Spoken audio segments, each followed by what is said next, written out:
TRS Rajendra ఒక్కటి చెప్పయ్యా. రాజేంద్ర ఒక్క మాట నాకు చెప్పు. అసలు రెండవసారి చంద్రబాబు నాయుడు ఎంపీగా అయింటే,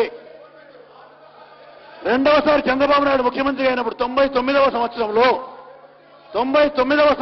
చంద్రబాబు నాయుడు రెండవసారి ముఖ్యమంత్రి అయినప్పుడు కె చంద్రశేఖరరావును మంత్రివర్గంలోకి తీసుకొని ఉంటే అసలు టీఆర్ఎస్ పెట్టి ఉండేవాడా?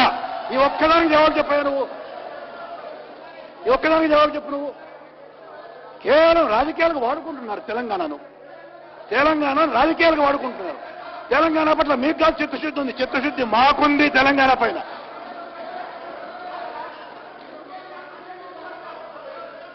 అసలు ఏందంటే మీరు మాట్లాడేది?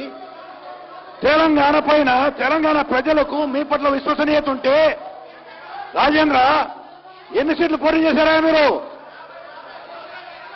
50 సీట్లు పోటీ చేస్తే ఎన్ని సీట్లు గెలిచింది మీరు? పట్టుమని 10 గెలవల 50 సీట్లలో తల ఎక్కడ పెట్టుకోవాలని అర్థమవుతుందా రాజేంద్ర? నీకు తల ఎక్కడ పెట్టుకోవాలని అర్థమవుతుందా?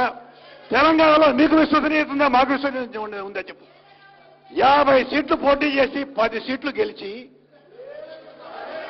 సిగ్గుపడాల్సిన అవసరం ఉంది రాజేంద్ర. బాగలేదు.